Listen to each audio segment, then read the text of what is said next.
सिद्धिभ्यः नमो अरिहन्ताणं नमो सिद्धाणं नमो आयर्याणं नमो वज्रायाणं नमो सवसाहु। त्रिलोकवर्ती त्रिकालवर्ती अरहंत सिद्ध आचार्य उपाध्याय सर्वसाधु परमेश्वर भक्तिपूर्वक नमस्कार।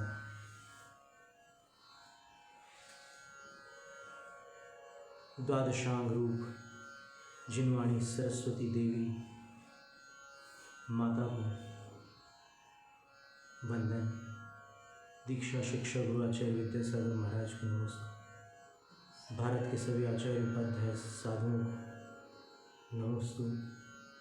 गणनी आरिका माता जी, शेष आरिका माता जी वंदामी, ऐलक शिल्लक महाराजों को, शिल्लिका माता जियों को इच्छाकार प्रतीक्षाकार। यस्य स्वयं स्वभावाप्ति रभावे कृत्स्नकर्मिणः तस्मै संज्ञान रूपाय नमोस्तु परमात्मने।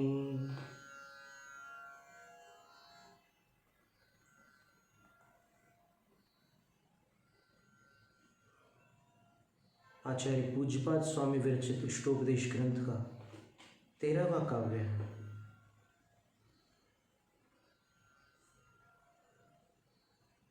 पूर्व सत्र में आचार्य पूज्यपाद स्वामी के 12वें श्लोक का स्वाध्याय हुआ था।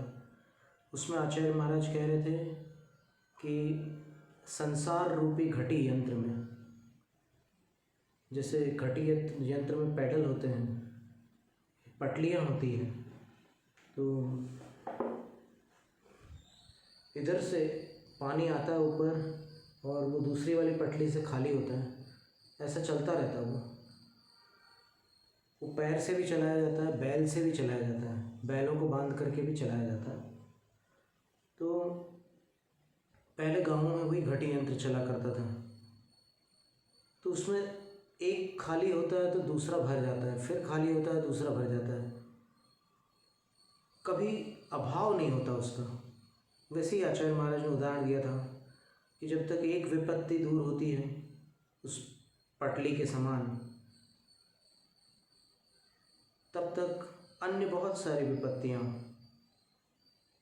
सामने खड़ी होती हैं। अब आचार्य महाराज से कोई प्रश्न करता है कि आप संसार को विपत्तिमय बता रहे हो और संसार में दुख ही दुख है ऐसा वर्णन कर रहा हूँ, पर हमें तो ऐसा लगता है कि जो धन संपन्न लोग हैं वो बड़े ठाठ से जी रहे हैं, बड़े खुश हैं, उनके चेहरे पर कैसी प्रसन्नता रहती है और वो कितनी सुविधाओं के साथ हमेशा उन खुशियों में डूबे रहते हैं।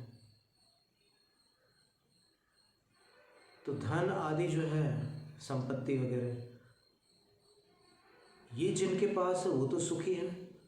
ठीक है, हम मानते हैं कि वो लोग दुखी हैं जो लोग अभाव में पल रहे हैं, जिनके कर्म का ऐसा उदय है कि पुण्य का पलड़ा दुर्बल है और पाप कर्म अधिक उदय में आ रहे हैं। तो उनके जीवन में तो विपत्तियां हमें दिखती हैं और हम मानते भी हैं कि हाँ, उनके जीवन में एक के बाद दूसरी विपत्ति आ जाती है। लेकिन जो संपन्न लोग हैं, जो पूर्व भव से पुण्य संचित करके यहाँ आए हैं, उनके तो पुण्य का उदय चल रहा, तो वो बड़े ठाठ से जी रहे हैं।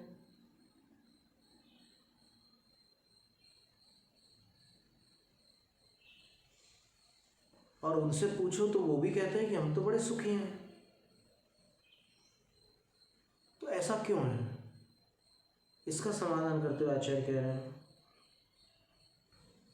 दुरर्जेना सुरक्षेण नश्वरेण धनादिना स्वस्थं मन्यो जनः कोऽपि ज्वरवानिव सर्पिषा।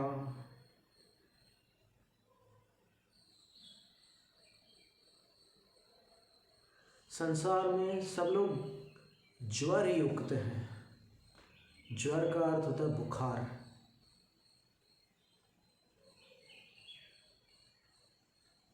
ये तृष्णा का ज्वर है।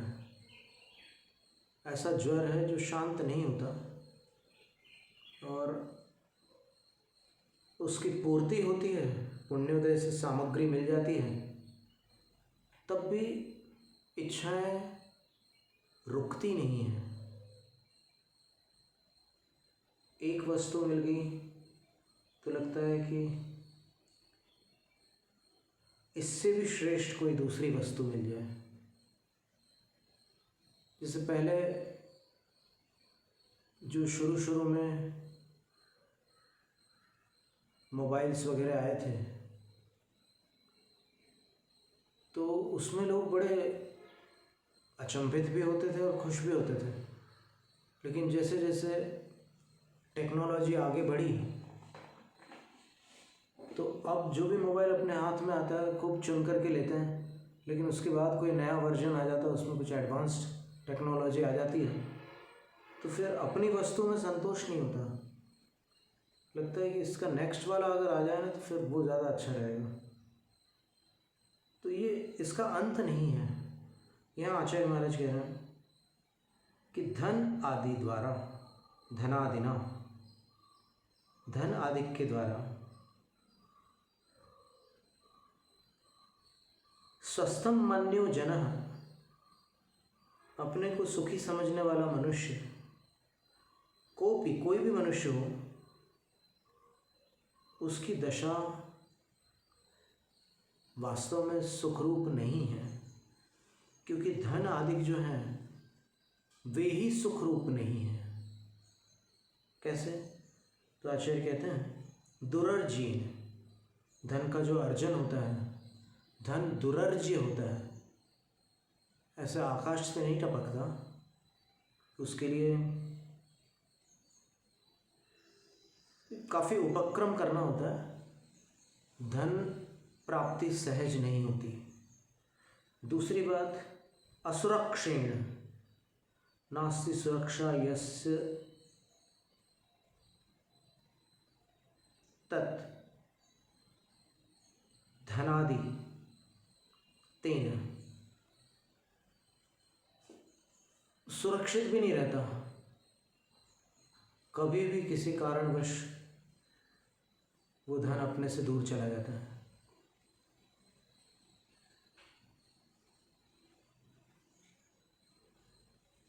चाहे नोटबंदी से चला जाए, चाहे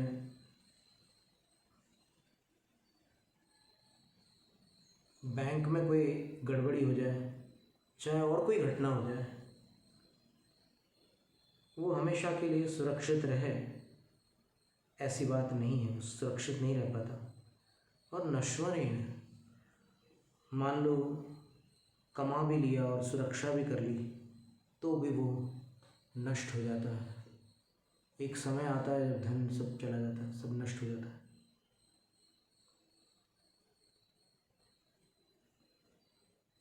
तो ऐसे धन आदि पदार्थों से, बाह्य वस्तुओं से अपने को सुखी समझने वाला कोई भी मनुष्य उस मनुष्य के समान है जो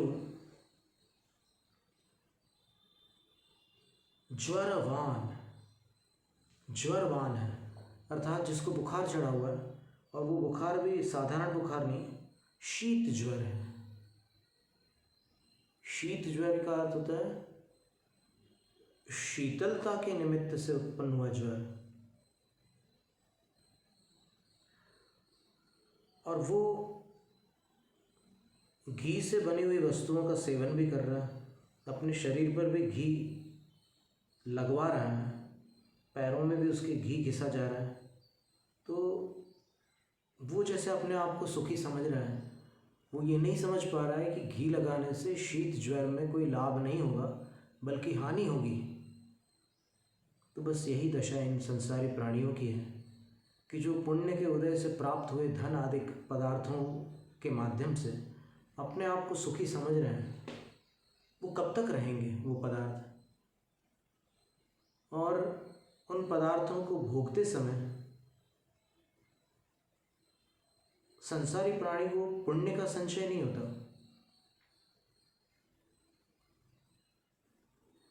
त्याग से पुण्य होता है, भोग से तो पाप का बंध होता है।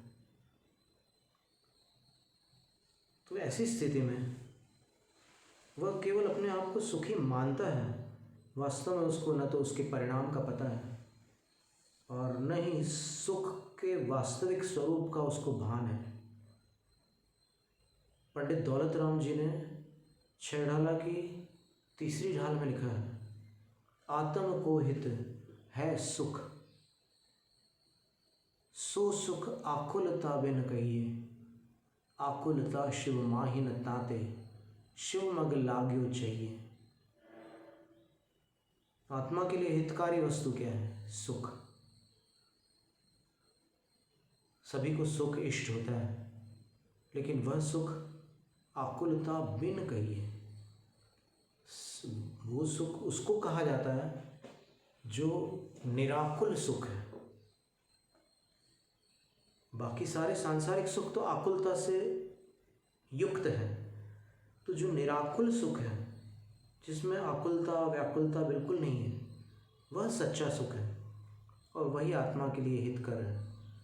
और वो सुख कहाँ पर है? आकुलता शिव माही, वह मोक्ष में है।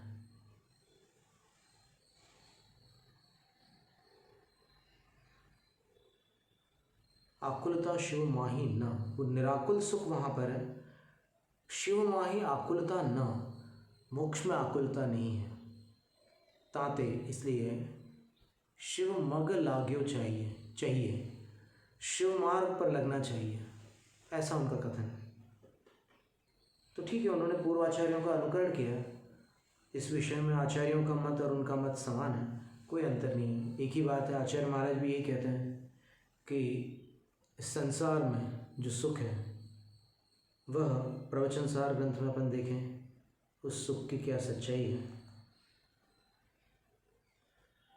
उसमें आचार्य कह रहे हैं कि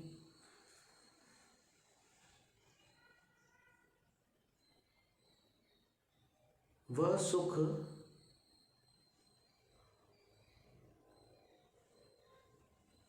चौसठ नंबर गाथा नीचे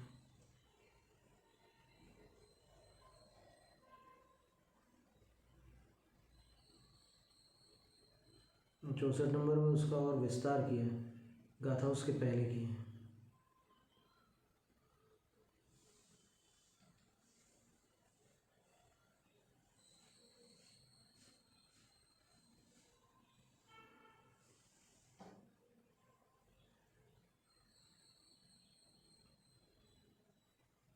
चौसठ नंबर में कह रहे हैं कि जय सिंह विषय सुरधि ते सिंह दुखम व्याण सद्भाव, जिनको विषयों के प्रति प्रीति है, इंद्रियों के सुख साधनों से जिनको प्रेम है, समझ लेना कि उनके अंदर दुख का सद्भाव है। वो कैसे? तो जो दुखी है वही तो सुख चाहता है।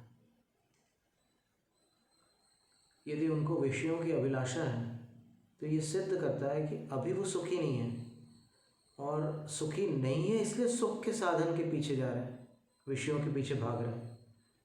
और विषय वस्तुतः सुख के साधन नहीं है, उनमें सुख का आभास होता है।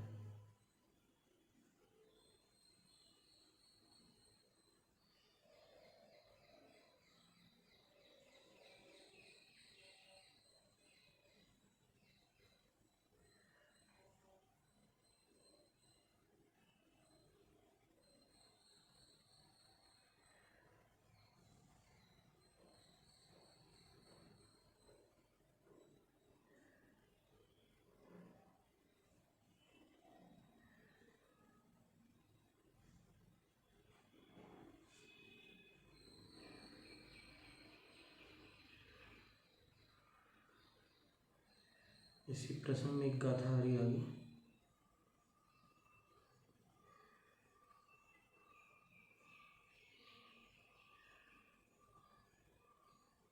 पुण्यजन्यस्य इंद्रिय सुखस्य, पुण्य के द्वारा उत्पन्न होने योग्य जो इंद्रियों का सुख है वह बहुधा बहुत प्रकार से उस सुख का दुःखत्वम् उद्योतयति, वह सुख दुख रूप है।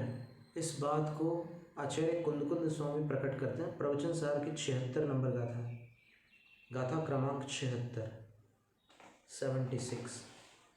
सबरम बाधा सहितम विच्छिन्नम बंध कारणम विषम जम इंद्रिये लब्धम तम सुखम दुखमेव तहा। वह पराधीन, पहला उसमें देखिए सुख में बाधक कारण क्या है जिसको सुख माना जा रहा है, वो दुख क्यों है। 5 कारणों से दुख है। पहला कारण क्या है, वह पराधीन है। इंद्रियां ठीक हो और बाह्य सामग्री हो तब वह सुख प्राप्त किया जाता है, पराधीन हो गया। दूसरा बाधा सहितम, अगर उसमें बाधा पड़ जाए तो फिर सुख छूट जाएगा। बाधा आ गई तो सुख छूट जाएगा। जैसे आप टीवी पर कोई प्रोग्राम देख रहे हैं, बिजली चलेगी तो खेल खत्म। फिर तीसरा कारण बताते हैं कि अगर कोई बाधा नहीं भी आती तो भी विच्छिन्नम, वो संसार का सुख स्वयं ही टूट जाता है, अपने आप विच्छिन्न होता है, वो लगातार चल नहीं सकता, कुछ समय के बाद वो अपने आप समाप्त होता है। और फिर चौथा कारण क्या है, तो आचार्य कहते हैं कि वो कर्म बंध का कारण है, क्योंकि सांसारिक सुख को भोगते समय मनुष्य के अंदर तीव्र राग होता है, आसक्ति होती है। तो जो तीव्र कषाय है वो तीव्र कषाय अशुभ का बंध कराती है, इसलिए सांसारिक सुख पाप बंध का कारण है। और अंतिम जो कारण बताया उन्होंने कि सांसारिक सुख दुख क्यों है, तो आचार्य कहते हैं विषम, वो एक समान नहीं रहता। विषय एक समान हो सकते हैं लेकिन सुख जो अपने अंदर अनुभव में आ रहा है वो एक जैसा नहीं रहता। इसका उदाहरण ये है कि आप मान लो मिठाई खा रहे हैं और मिठाई खाते समय एकदम पहला जो आपने मुंह में डाला निवाला, तब जो स्वाद आया, जो आनंद आया, अब आप और लीजिए, क्या स्थिति बनती है। क्या उसमें शक्कर की कमी होगी, घी की कमी होगी, इलायची की कमी होगी, क्या हुआ, वहाँ कुछ नहीं हुआ। लेकिन आचार्य कहते हैं कि वो सुख का वैसा स्वभाव है सांसारिक सुख का कि वो विषम रहता है, एक जैसा नहीं रहता, सम नहीं रहता, वो विषम होता है। जो आपकी प्रियतम वस्तु है उसका सेवन करते समय भी बार बार सेवन करने पर उस सुख में हानि देखी जाती है और ऐसी स्थिति तक आ जाती है कि पेट भर गया किसी का और फिर उसको उसकी प्रिय वस्तु दे दो, ऐसा उसका मुंह हो जाता है और फिर ऐसे स्टाइल से मना करता है। बिल्कुल उस टाइम का वीडियो देख सकते हैं आप, या फिर अपनी आंखों से भी देख सकते हैं कभी मौका पड़े तो। इसलिए ये सांसारिक सुख को सुख मानने वाला वास्तव में दुख को सुख मान रहा है, ये उसकी भ्रांति है। इसलिए आचार्य महाराज ने उदाहरण दिया कि शीत ज्वर से पीड़ित व्यक्ति यदि घी खा करके अपने आप को तंदुरुस्त मानेगा तो घी से तो उसकी पाचन शक्ति नहीं है अभी पचाने की, उसको और हानि होगी, तो हानि होगी तो फिर वो दुखी होगा। यही स्थिति सांसारिक सुख में है कि जिसमें संसारी प्राणी धन आदि के माध्यम से अपने को सुखी मानता है, ये उसका भ्रम है। जैनम जयतु शासन।